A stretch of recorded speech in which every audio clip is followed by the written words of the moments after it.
O debate internacional sobre a Venezuela voltou ao centro das atenções após declarações públicas que revelam a existência de um plano estruturado em múltiplas fases para lidar com a crise do país. Diferentemente de discursos genéricos ou comunicados diplomáticos tradicionais, o que chamou atenção foi o grau de detalhamento apresentado e a admissão explícita do uso de recursos estratégicos. Segundo as informações divulgadas, trata-se de um processo dividido em 3 fases principais, descritas como estabilização, recuperação e transição.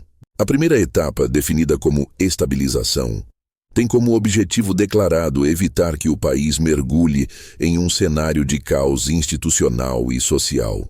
No entanto, os mecanismos empregados revelam uma estratégia de controle externo que levanta questionamentos sobre soberania, legalidade internacional e os reais beneficiários dessas medidas. Entre as ações citadas estão a imposição de uma quarentena marítima, a apreensão de navios e o bloqueio da capacidade venezuelana de exportar petróleo. De acordo com as informações disponíveis, pelo menos 2 navios já foram apreendidos, e há indicações de que novas apreensões podem ocorrer. Como consequência direta, milhões de barris de petróleo permanecem retidos no território venezuelano, não por ausência de demanda, mas devido às restrições impostas por sanções. O ponto mais sensível desse processo está na decisão de retirar entre 30 e 50 milhões de barris de petróleo, comercializá-los a preços de mercado.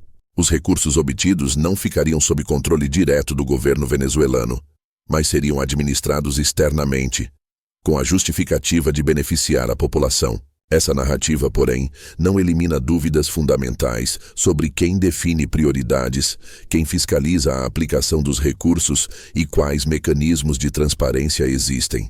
Especialistas em relações internacionais destacam que o controle de recursos naturais sempre foi uma ferramenta recorrente em processos de intervenção indireta. Ao dominar a principal fonte de receita de um país, atores externos passam a exercer influência econômica, política e social de forma significativa. No caso venezuelano, o petróleo representa historicamente o eixo central da economia nacional, financiando políticas públicas e serviços essenciais.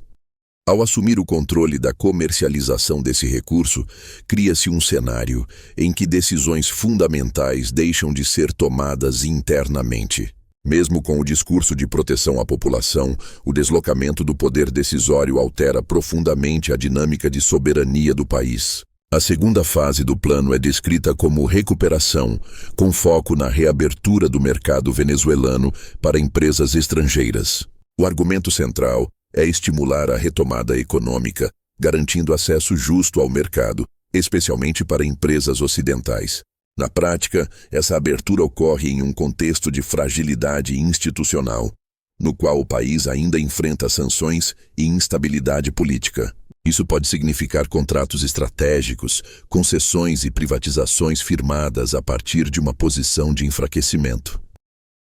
Paralelamente, o plano prevê um processo de reconciliação nacional, incluindo anistia, libertação de presos políticos e retorno de exilados. Embora essas medidas sejam amplamente defendidas, permanecem dúvidas sobre os critérios utilizados e as garantias institucionais envolvidas. A terceira fase é chamada de transição e não ocorre de forma isolada, mas se sobrepõe às fases anteriores. Enquanto o petróleo já é comercializado e o mercado começa a ser reaberto, a reorganização política avança simultaneamente. Críticos apontam que esse processo ocorre antes de uma auditoria eleitoral ampla e reconhecida, o que levanta questionamentos sobre prioridades. Se o objetivo principal fosse a restauração democrática, o caminho mais direto seria a validação transparente dos resultados eleitorais. O controle econômico antes da resolução política alimenta suspeitas sobre a hierarquia real dos interesses envolvidos. O conjunto das medidas indica uma intervenção econômica com impactos diretos sobre a estrutura política e social do país, ainda que sob narrativa humanitária. Casos semelhantes ao longo da história mostram que promessas de estabilidade nem sempre resultam em soberania ou desenvolvimento sustentável.